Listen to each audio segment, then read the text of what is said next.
마태복음 11장 28절에서 30절 말씀입니다. 우리 한 절씩 교독하시고 마지막 30절은 한 목소리로 합독하도록 하겠습니다. 수고하고 무거운 짐진 자들아 다 내게로 오라. 내가 너희를 쉬게 하리라.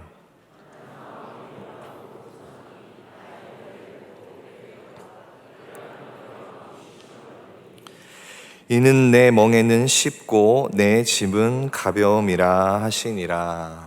아멘. 네, 오늘은 나의 수고와 그리스도의 멍에라는 제목으로 말씀을 나누려고 합니다. 여러분, 본문은 너무 잘 아시는 말씀이라고 생각을 합니다. 목회데이터 연구소에서 2022년에 12월쯤에 발표한 3040 개신교인 신앙의식조사라는 리서치 내용이 있습니다. 그래서 그 중에 좀 흥미로운 몇 가지만 좀 소개를 하려고 하는데요. 먼저 이 3040 세대의 스트레스에 대해서 조사를 했어요. 그래서 7명 중에 7명, 한 71%는 직장 또 사회생활로 스트레스를 받고 있고, 또 가사노동이나 육아를 하는 그 절반 이상의 사람들도 스트레스를 받는다고 응답을 했습니다. 그런데 제가 개인적으로 생각했을 때는 실제로는 수치가 더 높을 것 같다라고 생각을 합니다. 그래서 더 많은 사람들이 아마 일상생활에서 뭐 직장생활이든 그런 데서 이제 스트레스를 많이 받고 사시겠죠, 그렇죠? 그런데 우리가 주목해야 할 부분은 지금부터입니다. 이러한 스트레스가 우리의 신앙생활에 어떠한 영향을 끼치는지 그거에 대해서도 또 조사를 했어요. 그래서 조사된 내용에 의하면 이 가사노동, 육아로 스트레스를 받는 응답자의 42%, 그리고 직장생활로 인해서 스트레스를 받는 응답자의 37%가 그 해당 문제로 인해서 신앙에 부정적인 영향을 받는다고 응답을 했습니다. 그렇게 응답을 했고, 이제 퍼센테이지를 보면 이 가사노동 및 육아로 인한 스트레스가 직장 또 사회생활로 인한 스트레스보다 신앙에는 약간 더 부정적인 영향을 미치는 것으로 이렇게 조사 결과를 통해서 우리가 볼 수가 있어요. 그러니까 쉽게 얘기하면 직장 생활을 하면서 받는 스트레스보다 육아나 가사를 하는 사람들이 받는 그 스트레스가 신앙에는 좀 더 부정적인 영향을 받고 있다라는 거죠. 그렇다면 그리스도인들이 절반에 가까운 사람들이 가사노동이나 어떤 육아, 또 직장, 사회생활로 그렇게 받는 스트레스로 인해서 신앙생활에 부정적인 영향을 받고 있다라는 말이 되는 거죠. 자, 이러한 가사노동, 또 육아, 그리고 직장생활, 또 사회생활, 이런 게 신앙에 미치는 부정적인 영향 중에 가장 두드러지게 어떤 영향을 주는 것이 뭐냐면, 부정적인 영향 중에 신앙 자체에 대한 관심이 약화된다라는 겁니다. 그래서 제가 좀 전에 설명드렸듯이 직장생활로 사회생활로 받는 스트레스보다 가사나 육아로 받는 스트레스가 지금 신앙에 5% 이상 더 큰 부정적인 영향을 주고 있어요. 그런데 그 신앙의 부정적인 영향 중에 제가 좀 전에 말씀드린 신앙 자체에 대한 관심이 약화되는 그런 부정적인 요인은 직장에서 사회생활에서 인한 스트레스를 받는 사람들이 더 높은 수치를 보여주고 있다는 거예요. 그러니까 좀 복잡하죠, 굉장히. 앞서 다뤘던 내용을 해서 정리를 해보면 확실히 스트레스는 가사나 육아보다는 직장이나 사회생활에서 받는 스트레스가 수치가 훨씬 높은 걸로 나왔습니다. 그런데 그 받는 스트레스로 인해서 신앙에 부정적인 영향을 미치는 것은 가사나 육아를 하시는 분들이 더 높다라는 거예요. 그런데 이러한 스트레스로 인해서 신앙 자체에 대한 관심이 약화되는 현상, 그러니까 신앙생활에 대해서 더 이상의 흥미를 가지게 안 되는 그런 것들은 바로 직장생활을 하시는 분들, 사회생활을 하는 그런 집단들에게 더 높게 나타났다는 얘기예요. 그러니까 이러한 문제가 뭐 가사를 하든지 육아를 하든지 뭐 직장을 다니든지 사회생활을 하든지 그런 시간들을 통해서 받는 스트레스가 또 어떤 부정적인 영향으로 이루어지냐면 SBNR의 증가를 부추기고 있다고 이렇게 조사가 됩니다. SBNR은 무슨 뜻이냐면 Spiritual but not religious라는, 영적이지만 종교적이지 않다, 이런 것을 뜻하는데요. 이게 이제 조금 더 풀어서 보면 소위 SBNR이라고 부리는 이 집단은 후기 세속화 신앙 현상을 드러내는데 종교적인 어떤 책을 읽는다든지 뭐 묵상을 한다든지 봉사를 한다든지 또 환경보호 활동 등 어떤 종교적인 어떤 영향을 받아서 자기가 삶을 살아가는 거는 충분히 하고 있지만, 종교적인 영적인 이런 것들을 하고 있지만 종교 집단에는 기속되지는 않는 사람들, 이게 뭔 말이냐면 결국 교회에는 기속되지 않는 사람들이 점점 증가된다는 거예요. 그러니까 평소에 신앙이 확고하지 않은 상태에서 30, 40의 이 세대들, 이 개신교인들의 경우는 이런 생활적인 부정적인 스트레스가 되든 어떤 부정적인 요인을 통해서 이제 뭐 여러 가지 힘들겠죠. 뭐 수고로움도 있을 수 있고 뭐 번거로움도 있을 수 있고, 그런 것들을 통해서 결국에는 상당수 사람들이 탈신앙, 그러니까 교회를 떠나게 되는 그렇게 흐르는 가능성이 높다라는 게 사실 연구 조사, 리서치 조사의 어떤 결론입니다.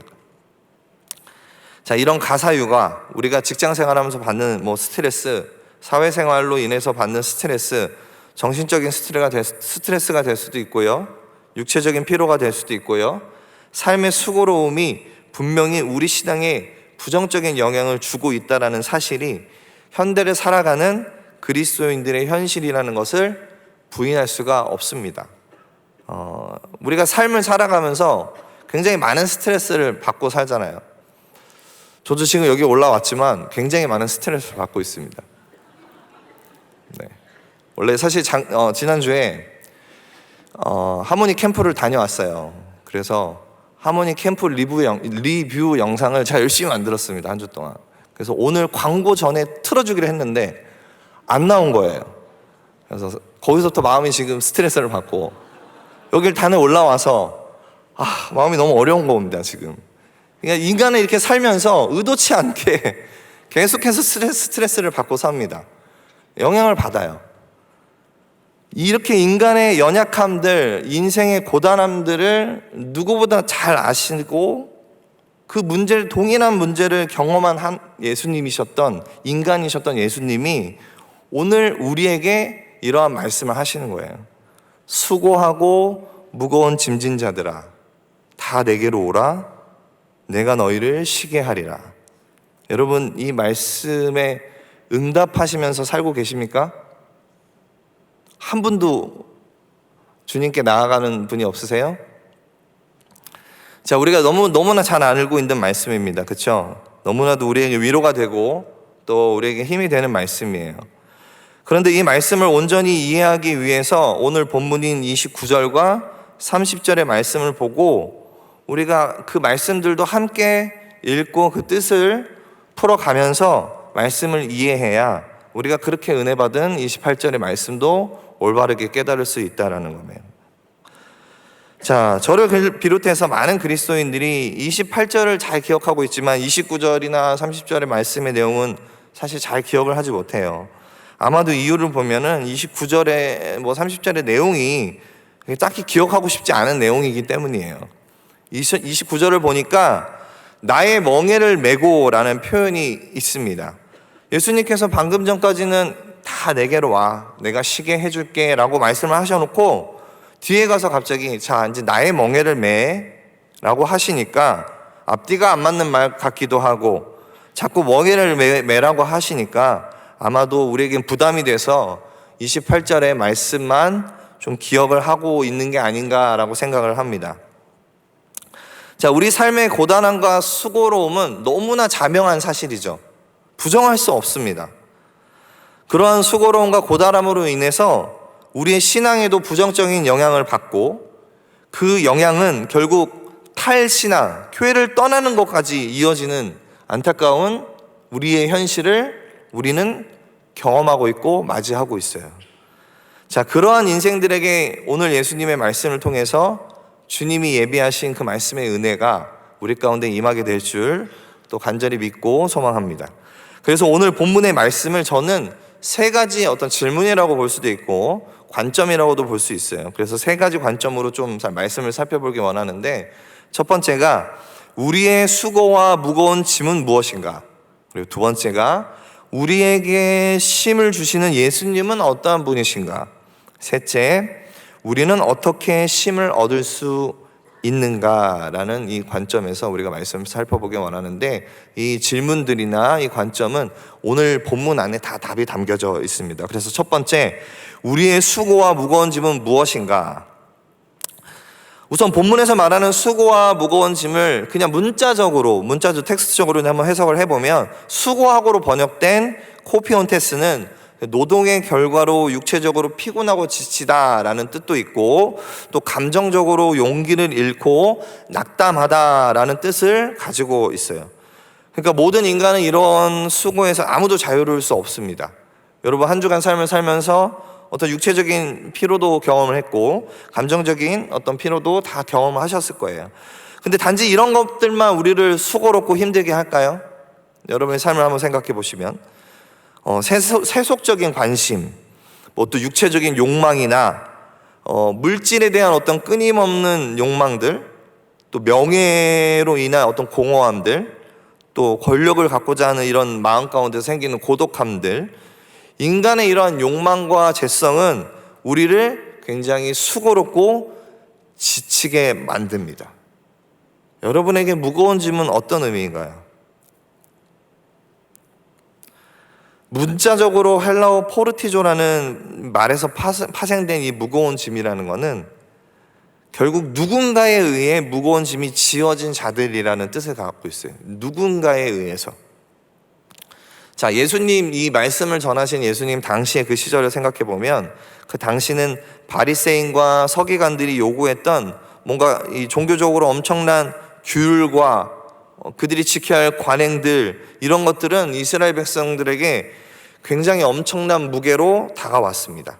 그래서 어떤 신학자는 이 본문의 문맥상 이 무거운 짐이라는 뜻을, 그 의미를 좀 해석할 때 바리새인들에 의해서 부과된 율법적인 그런 무거운 짐이다라고, 그런 의미로 해석을 할 수 있다라고 이야기를 합니다. 그런데 이것도 맞을 수 있습니다. 그러나 우리가 우리 삶을 곰곰이 생각을 해보면, 우리가 살아가는 거를 한번 잘 생각을 해보면, 사단이나 또 악한 영들이 우리에게 지게 하는 죄의 짐도, 또 우리가 인간이 가지고 사는 어떤 수고롭고 무거운 일상의 짐도 우리는 무시할 수 없다라는 걸 알 수 있어요. 그러니까 예수님께서는 우리 인생들이 어떻게 살아가는지를, 얼마나 수고롭고 무거운 짐을 지고 살아가는 존재든지를 너무나 잘 알고 계셨던 분이십니다.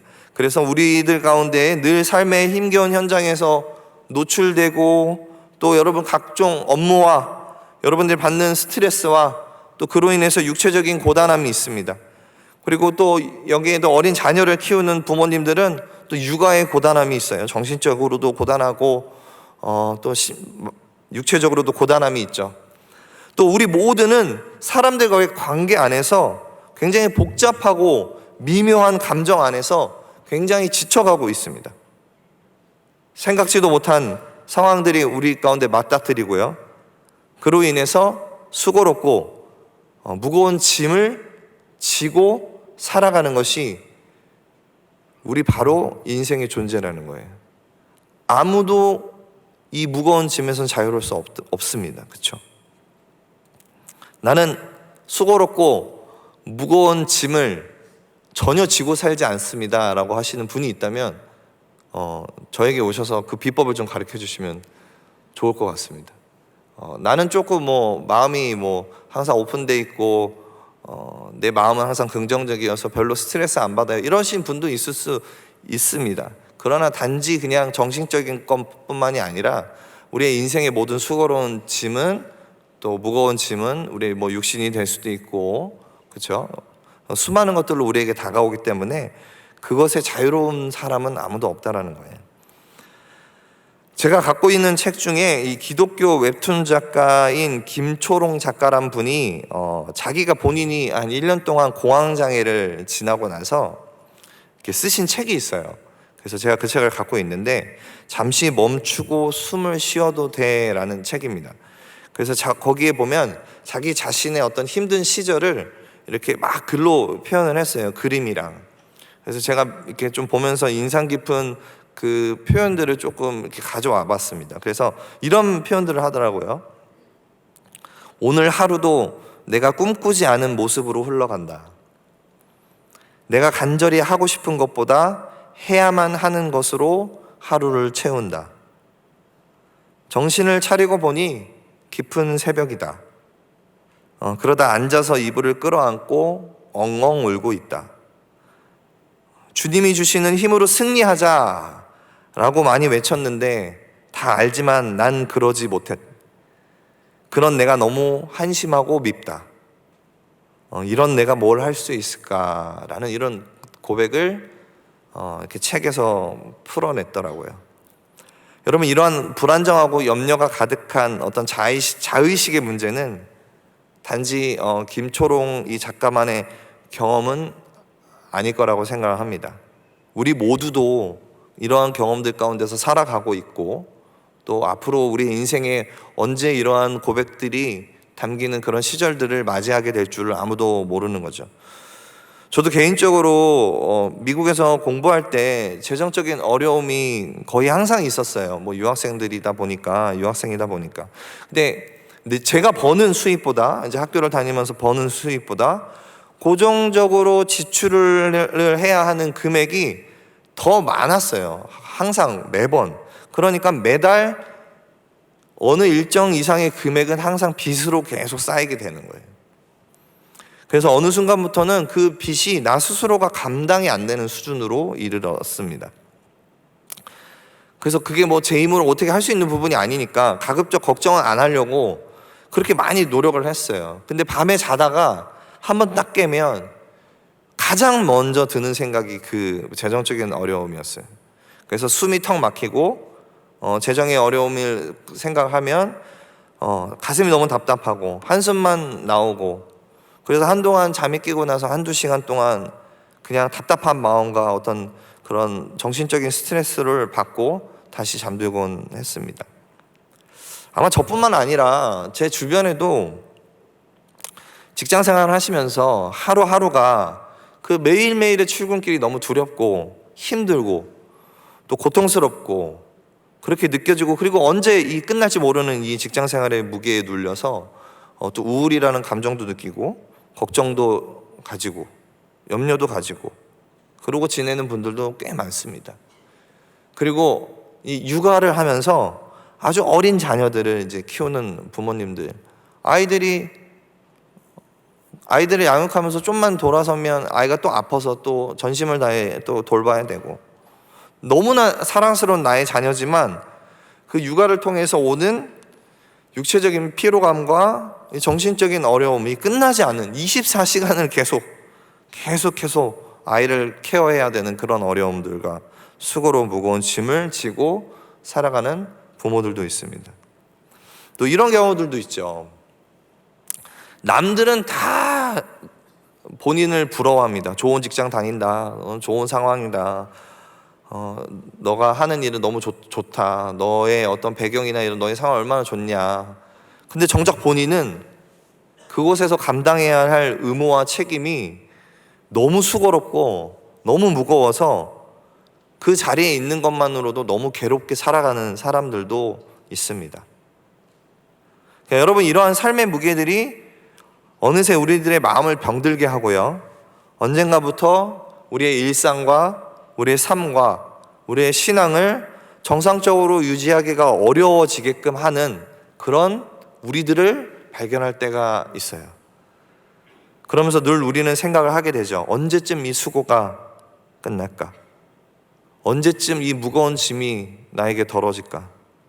언제쯤 내가 갖고 있는 이 인생의 두려움이, 이 억울함이, 이 끔찍한 공포가, 내 안에 사라지지 않는 이 염려가, 이 불안이 지금 내가 겪고 있는 이 아픔이 사라지게 될까? 여러분, 우리 삶을 우리가 평온하게 만들기 위해서 노력하잖아요. 그래서 능동적으로 힘써 노력할 때 생기는 수고로움이든지, 때로는 우리 제어 밖에서 일어나는 일로 인해서 수동적으로 무겁게 짓눌릴 때 생기는 무거움이든지 상관없이요, 예수님은 우리가 그렇게 살아가는 존재라는 것을 너무나 잘 알고 계십니다. 가만히 생각해 보면 위에 언급된 이 개념들 있잖아요. 수고하고 무거운 짐진 자들. 사실 이런 거는 근데 사실 신앙인이 아니어도 모든 인간은 경험하면서 살아가고 있는 거예요. 그렇다면 우리가 이 삶의 수고와 무거운 짐을 조금 더 신앙 안에서 생각을 해보면 어떨까요? 자, 온유하고 겸손한이라는 책을 쓴 작가가 이 데인 오틀런드라는 분이 계신데, 오늘 본문을 딱 이 부분을 두고 이렇게 이야기를 합니다. 신앙생활에는 많은 수고와 고난이 뒤따르기 마련이다. 예수님도 복음서에서 이 점을 분명하게 밝히셨다. 그분은 마태복음 11장에서 육체의 안식이 아닌 영혼의 안식을 약속하셨다. 그러나 모든 그리스도인의 수고는 살아계시는 그리스도와의 교제 안에서 이루어진다. 그러니까 데인 오틀런드는 오늘 본문에서 말하는 수고와 무거운 짐을 우리 신앙생활과 떼놓을 수 없고, 그 신앙생활로 인해서 생기는 수고와 무거운 짐이라고 규정을 하면서 바라보고 있습니다. 이처럼 우리의 신앙인들의 수고와 무거운 짐은 단순히 모든 인간이 겪는 수준에서 그것들을 바라보고 이해하기보다는 신앙 차원에서 이해하고 바라봐야 되는 거예요.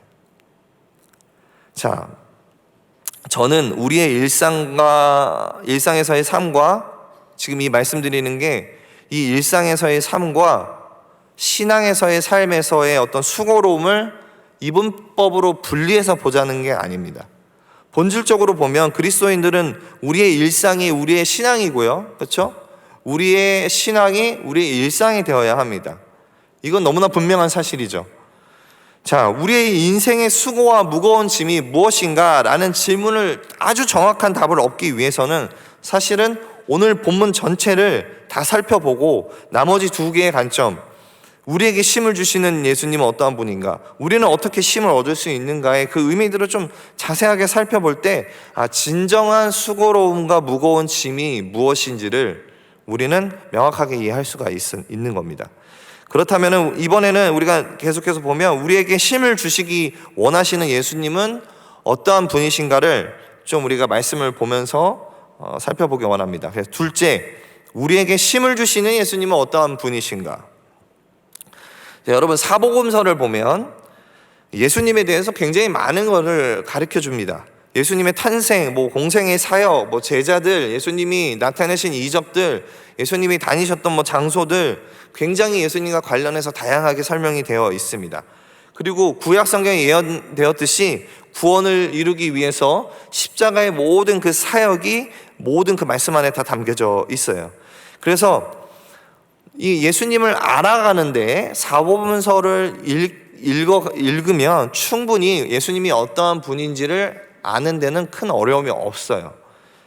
그러나 찰스 스펀저는 오늘 본문을 두고 이런 이야기를 해요. 사복음서에 포함된 89장의 내용 가운데 예수님이 자신의 마음에 관해서 직접 말씀하신 구절은 단 한 곳에 불과하다. 그게 바로 오늘 본문의 말씀이라는 거예요. 나는 마음이 온유하고 겸손하니.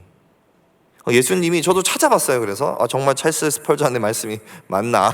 그래서 말씀을 찾아봤습니다. 검색을 통해서. 요즘에 프로그램이 잘 돼 있어서. 그래서 보니까 정말 예수님께서 마음이 마음이 이렇게 슬프다, 괴롭다라는 어떤 감정에 대한 부분들은 묘사를 하신 적이 있는데, 나의 마음이 이런 성품을 갖고 있다, 이렇다라고 직접 언급하신 본문은 사복음서인 여기 한 군데밖에 없습니다.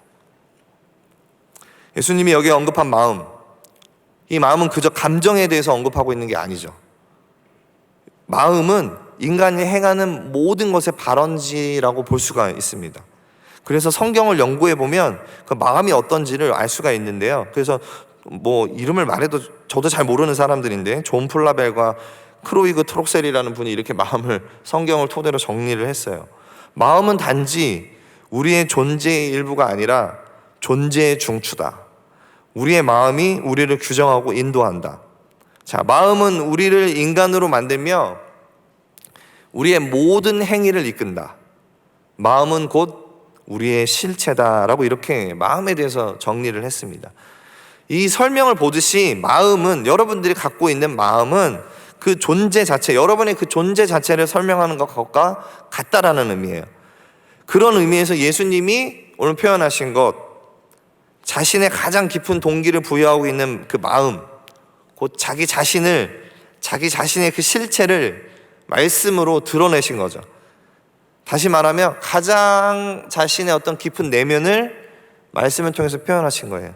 직접 이렇게 이야기하셨어요. 나는 마음이 온유하고 겸손하니. 자신이 어떠한 분이신지를 우리를 향해서 활짝 열고 표현하시고 설명하신 거죠. 그래서 이 마음이 온유하고 겸손하다라는 뜻을 좀 알았으면 좋겠다라는 생각이 들더라고요. 그래서 온유하고를 보니까 이 뭐 번역된 헬라어를 보니까 신약 성경에는 딱 한 3차례밖에 안 쓰였는데 그 중에 한 번이 뭐 온유한 자는 복이 있나니라고 이렇게 산상수훈에서 팔복을 이렇게 이야기하실 때 표현이 되었어요. 그래서 여기서 온유는 기본적으로 친절하고 너그러운 태도, 이렇게 이런 뜻을 갖고 있습니다. 뭐 그냥 이 기본적인 태도만 의미만 우리가 이해해도 큰 문제는 없을 것 같아요. 근데 이 예수님의 온유는 누구를 향한 온유인가요? 성경에 보면요, 예수님이 온유한 마음들이 굉장히 많이 나타나죠.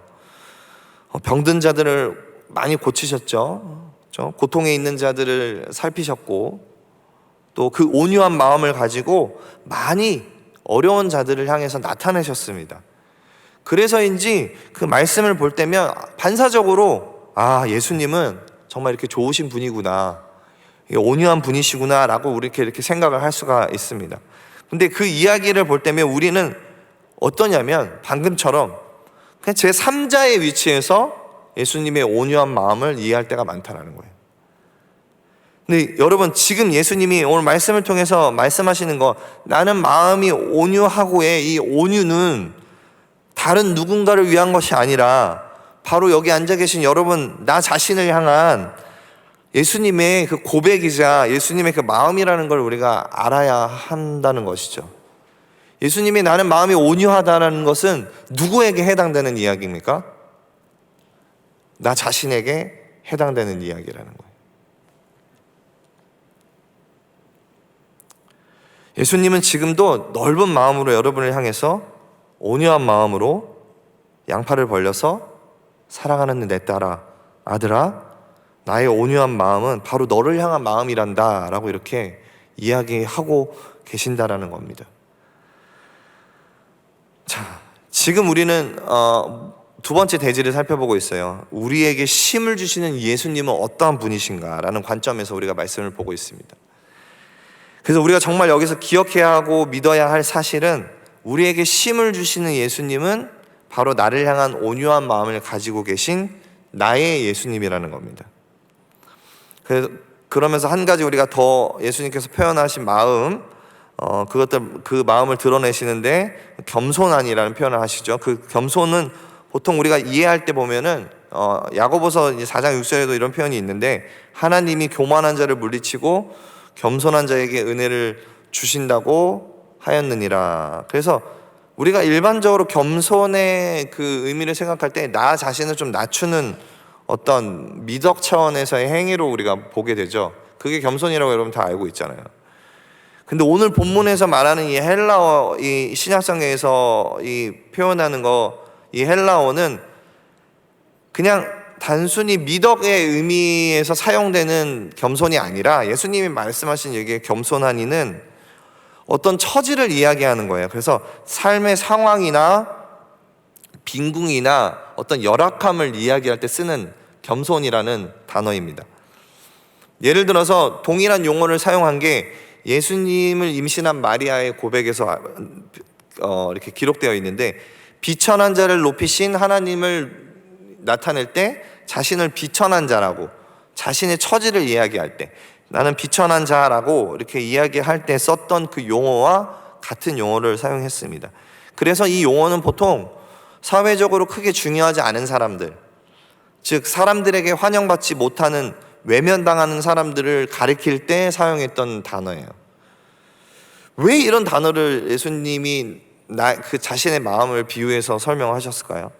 예수님이 겸손하다라는 이 말의 참된 의미는, 그러니까 어떤 미덕으로서의 어떤 내가 이렇게 나는 이렇게 마음이 겸손하다라는 이런 의미가 아니라 예수님 자신이 어떠한 처지에 있다라는 것을 이야기하는 겁니다. 비천한 자리에 있는 나이다. 나는 비천한 자리에 있는 자다. 그리고 누구나 내게 쉽게 접근할 수 있는 위치에 내가 있다. 누구나 나에게 다가올 수 있다라는 것을 가리키기 위해서 겸손한이라는 이 단어를 쓴 거예요. 그래서 아까 제가 얘기했던 데인 오틀런트라는 이 작가는 이 부분을 예수님의 겸손에서 이렇게 설명해요. 예수님이 겸손하다라는 말의 핵심은 그분이 누구나 쉽게 접근할 수 있는 분이시라는 것이다. 찬란한 영광과 눈부신 거룩함, 절대적 유일성과 타자성에도 불구하고 예수 그리스도보다 더 쉽게 접근할 수 있는 사람은 인류 역사상 아무도 없었다. 여러분, 그러니까 우리가 예수님께 나아갈 때 예수님과 나 사이에 그 어떤 벽도 없고요, 내가 어떤 무거운 짐을 지고 있던 어떤 수고로움에 거하고 있든지 상관없이 우리는 예수님께 나아갈 수 있는 그런 존재들이라는 거예요. 그저 그분 앞에 나아가서 그분을 끌어안고 쉼을 누리기 위한 조건은 그냥 우리 자신을 주님께 맡기고 나아가는 것밖에 없다라는 겁니다. 우리가 예수님께 나아갈 때 우리의 짐을 제거하고 나아갈 필요도 없고, 마음을 차분히 가라앉히고 나아가서 예수님 앞에 나아갈 필요도 없고요, 예수님께 나아가거나 아무렇지 않은 척 하면서 그렇게 나아갈 필요도 없다라는 겁니다. 예수님이 지금 이야기하는 거예요. 나의 마음은 온유하고 겸손하니 나에게로 와라.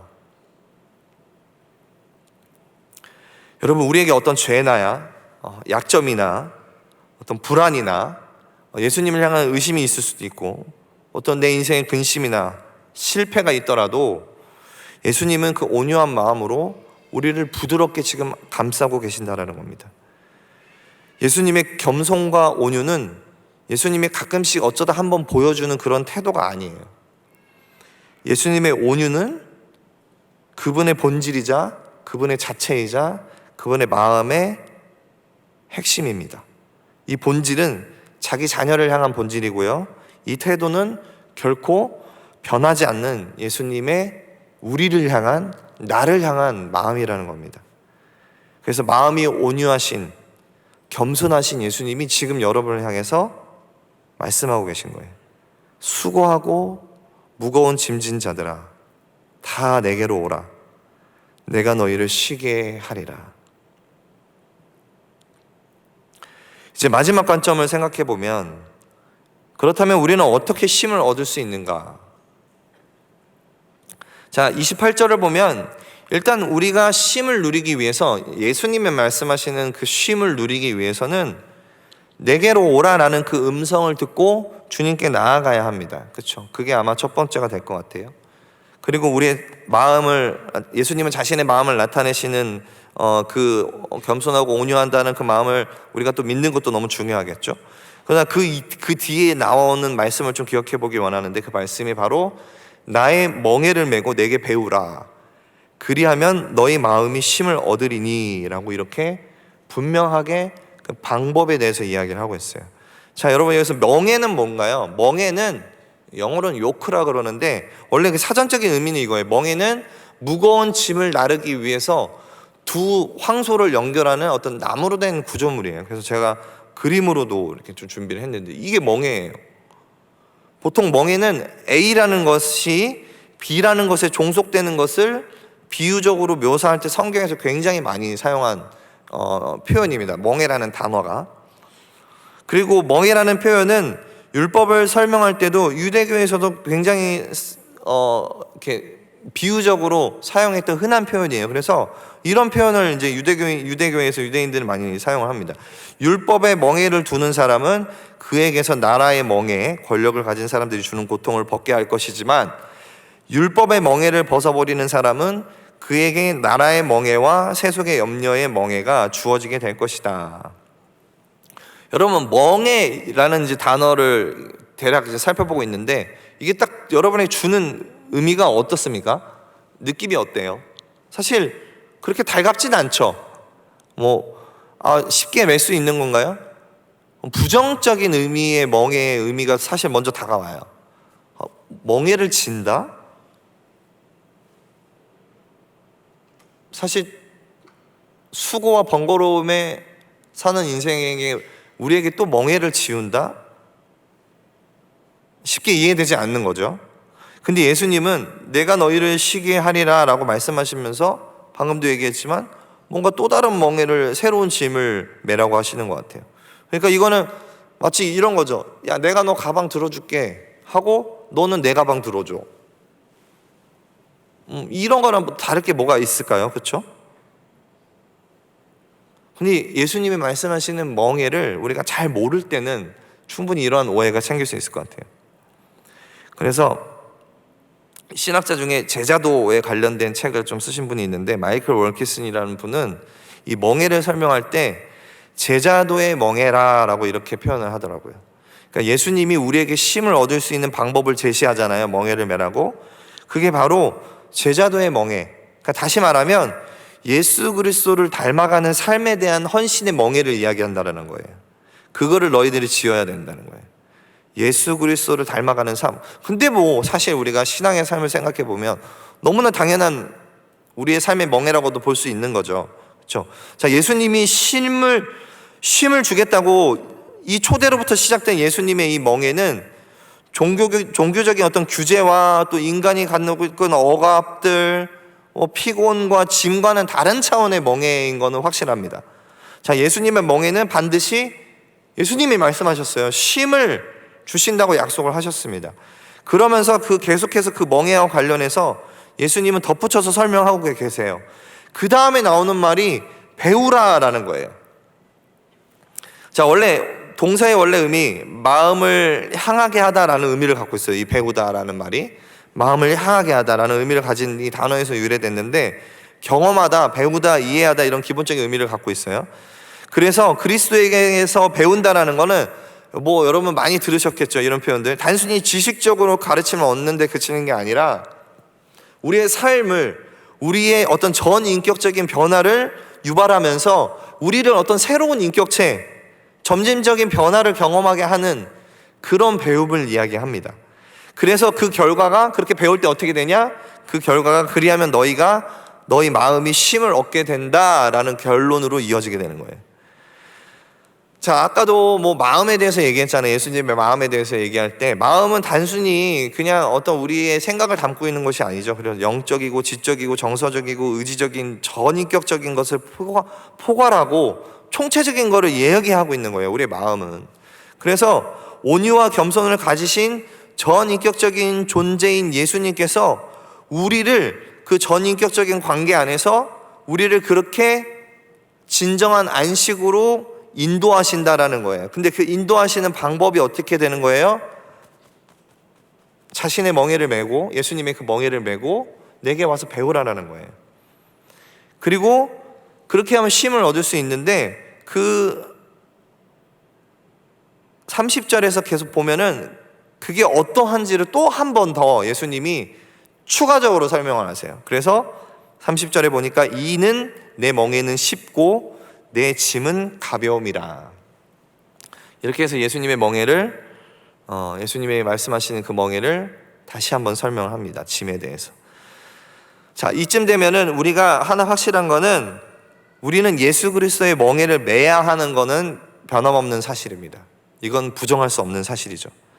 근데 그 멍에가 쉽고 가볍다라는 말씀을 우리는 잘 이해해야 할 필요가 있어요. 자, 예수님은 엄밀히 따지고 보면 삶이 고통이나 시련으로부터 완전 자유롭게 된다라고 말씀하시진 않으셨습니다. 자, 쉽다라고 표현을 하셨는데 이 용어는 다른 곳에서 이 똑같은 용어를 친절이라고 번역을 하기도 해요. 그래서 그런 의미에서 보면은 예수님의 멍에, 예수님의 짐은 쉽기도 하고 친절하기도 해서 그분의 짐은 가볍다. 그분의 멍에는 멍에가 아니고 그분의 짐은 짐이 아니라는 이야기와도 동일하게 다가갈 수 있습니다. 그래서 예수님은 우리가 짐을 메고 가기에 힘들어 할 때, 그럴 때만 예수님 내가 짐을 메기가 너무 힘듭니다, 이렇게만 고백할 때 와서 도와주는 게 아니라 예수님은 우리와 항상 함께, 우리 어려움에 항상 함께 하시고 항상 우리와 함께 짐을 짊어지십니다. 여러분, 멍에는요, 그렇죠? 아까 사진을 보셔서 기억나시죠? 한 마리의 소가 매는 게 아니에요. 두 마리의 소가 함께 매는 겁니다. 자, 예수님이 우리에게 매라고 하는 멍에는 즉 그분과 함께 매는 멍에이고요, 그분을 닮아가는 삶이고 말씀대로 살아가는 삶인데, 우리에게는 무겁게 힘든 멍에로 느껴질 수 있으나 그러나 예수님께서는 그 멍에는 온유하시고 겸손하신 예수님께서 그 멍에를 함께 우리와 지시기 때문에, 그렇기 때문에 예수님은 그 멍에가 쉽고 가볍다라는 거예요. 여러분, 사도 바울을 한번 생각해 보세요. 사도 바울은 감옥에 있으면서 자신이 처한 감옥에 자신이 지금 감옥에 갇혔잖아요. 그런데 그 삶의 문제에 몰두하지 않습니다. 그거를 무게로 받아들이지 않아요. 되려 다른 죄수들에게 복음을 전해요. 그리고 그 일에 주목해요. 그리스도의 말씀을 전하는 일에 그리스도의 멍에를 메고 행동을 합니다. 그래서 찰스 스탠리는 이 부분을 두고 이렇게 얘기해요.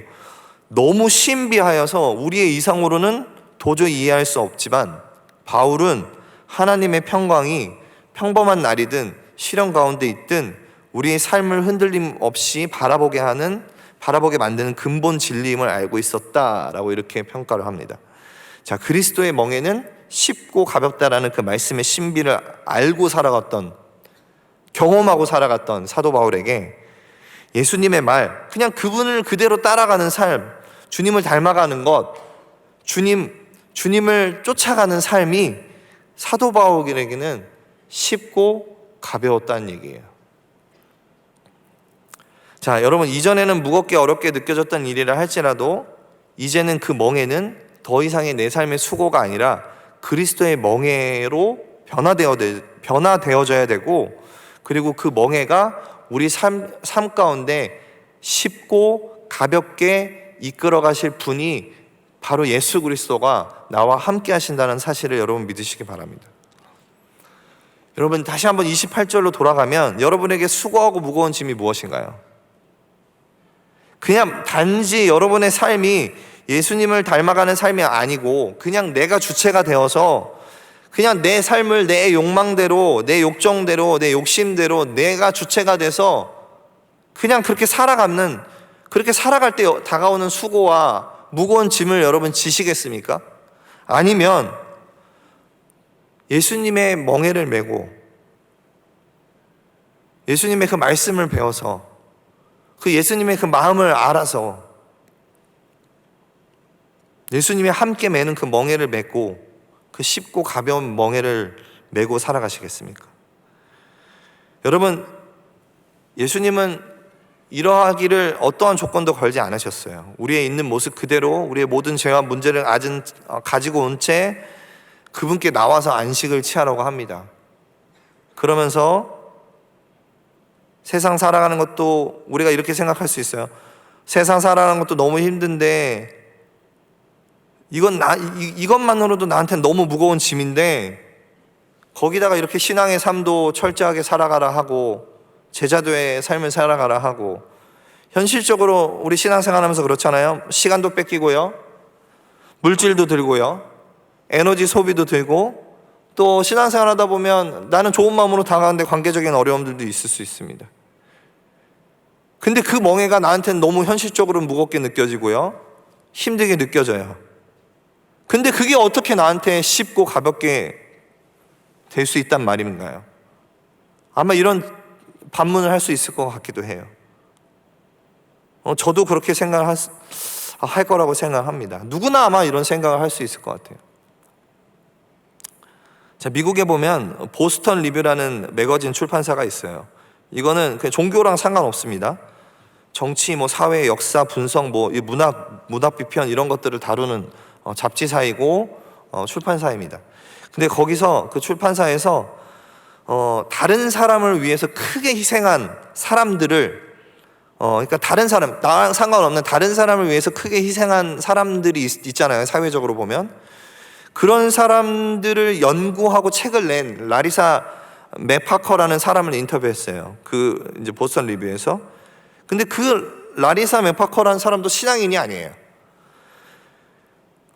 이 맥파커라는 사람은 어떤 특정 종교의 영향을 받지 않고 그냥 다른 사람을 위해서 크게 희생한 사람들을 연구하고 조사한 거예요. 그 책을 쓰면서 그러면서 이제 보스턴 리뷰의 기자가 이 사람한테 이렇게 맥파커에게 묻습니다. 당신의 이 책 속의 주인공을 당신은 어떻게 생각하느냐?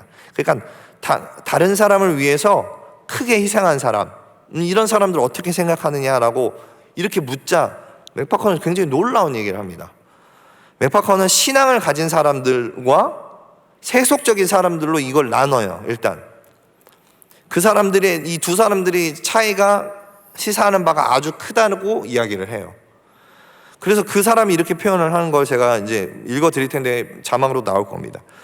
여러 신앙적 전통들 가운데 고난을 삶의 일부로 받아들이고 더 온전한 인간이 되게 해준다는 점에서 꼭 고난이 끔찍한 일만은 아니라고 여기는 수준을 뛰어넘는 무언가가 있다. 반면에 세속적인 실용주의자들은 고난을 혐오했다. 나는 세속적인 사람들에게는 언젠가 문제를 바로잡아줄 신에 대한 믿음이 전혀 없다는 점을 발견했다. 그러나 신앙인들은 신이 모든 것을 주관하며 사랑으로 세상을 샅샅이 감찰한다는 사실을 믿었다. 반면에 세속적인 사람들에게는 만사가 스스로에게 달렸다고 믿는다. 그들에게 인간은 이 땅에 홀로 존재할 따름이다. 나는 개인적으로 세속적인 이들에게 위기와 절망의 층이 한 겹 더 존재한다고 생각하는 이유가 바로 여기에 있다라고 생각한다. 여러분, 신앙인도 아닌 예수를 모르는 이 맥파커는 다른 사람을 위해서 크게 희생한 사람들을 연구하다 보니까 이런 사실을 발견한 거예요. 우리가 되려 신앙이라는 멍에를 짊어지고 살고 있는 것 같지만 실제로 세상 사람들을 그렇게 연구해 보니까 세속적인 사람들이 위기와 절망이라는 층이 한 겹 더 그들의 삶에는 존재하고 있다는 거예요.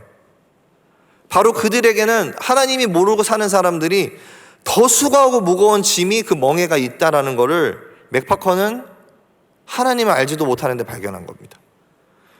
여러분, 하나님을 모르는 세속적인 사람이 사람이라는 존재를 면밀히 살펴보니까 신앙인이라는 이 사람들, 우리 같이 신앙인을 면밀히 살펴보니까 신앙적인 사람들이 동일한 고난을 겪는다 할지라도 그들에게는 그게 쉽고 가볍게 지나가는 일이 되지만 세속적인 사람들에게는 위기와 절망의 층이 한 겹 더 존재한다라고 느낀다는 거예요. 믿지 않는 사람도.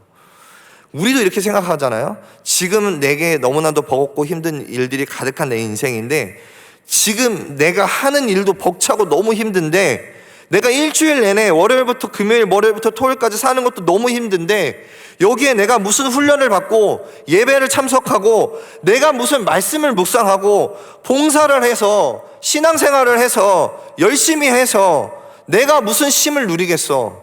이게 우리의 솔직한 심정 아닙니까? 일주일에 한 번 교회 나오는 것도 너무 힘든데. 근데 예수님은 이러한 우리들에게 이렇게 말씀하시는 거예요. 무거운 짐을 내가 쉬게 해줄게. 무거운 짐을 내려놓고 이제 나의 멍에를 매자. 내게 배워봐. 나를 알아봐. 나를 배워봐. 그러면 너의 마음에 쉼이 있을 거야. 내가 너와 함께 지는 이 멍에는 쉽고 가벼운 멍에란다. 여러분, 서두에 제가 말씀드렸던 리서치 기억나시죠? 여러분은 지금 3040, 여러분 20대 후반도 계시겠지만 지금 여러분의 인생은 인생의 무거운 짐을 지고 살아가는 존재예요. 부정할 수 없습니다. 3045의 세대들의 이 수치도만 봐도 10명에 7명은 직장, 사회, 가정, 육아로 인해서 너무 지쳐 있어요. 그러한 사람들이 반 이상이 또 신앙에 부정적인 영향을 받아요. 자, 그렇게 부정적인 영향을 받는 사람들이 신앙 자체에 관심이 없어지기 시작해요. 그래서 결국은 탈신앙으로 이어진다고, 그게 오늘날 조사의 현실입니다. 우리 그리스도인의 현실이에요. 여러분은 지금 어떠한 길을 걸어가고 계십니까? 여러분은 예수님을 향해 걸어가고 계신가요? 주님이 말씀하시는 거예요. 야, 나는 마음이 온유하고 겸손하다. 내가 너와 함께 하기를 원해. 야, 너 너무 수고스럽지? 너 너무 지쳐있지? 너무 힘들지? 너무 외롭지? 너 너무 아프지 않아? 그렇게 혼자 힘들어하지 말고 나한테 와. 그래서 나를 닮아가면서 살아가는 법을 배우고 우리 함께, 나와 함께 멍에를 매지 않을래? 그런데 걱정하지 마. 네가 매게 되는 멍에는 너무나 쉽고 가벼운 멍에가 될 거란다. 우리가 너무나 잘 알고 있는 수고하고 무거운 짐진 자들아, 다 내게로 오라. 내가 너희를 쉬게 하리라는 이 말씀의 참된 의미는 바로 오늘 이 말씀의 의미라고 저는 생각을 합니다. 단순히 하나님께서, 예수님께서 우리 인생의 무거운 짐, 너 힘들지? 그냥 일로 와라, 쉬어라. 단순히 그저 그냥 그 수준에서의 쉼을 이야기하는 게 아닙니다. 여러분, 오늘 여러분을 향한 이 음성을 꼭 듣고 주님께로, 예수님께로 나아가는 여러분 모든 한 분 한 분이 되기를 부족한 중이 주님의 이름으로 축원드립니다. 이제 시간이 많이 갔는데 우리 같이 한번 두 눈을 감고 같이 한번 기도했으면 좋겠습니다.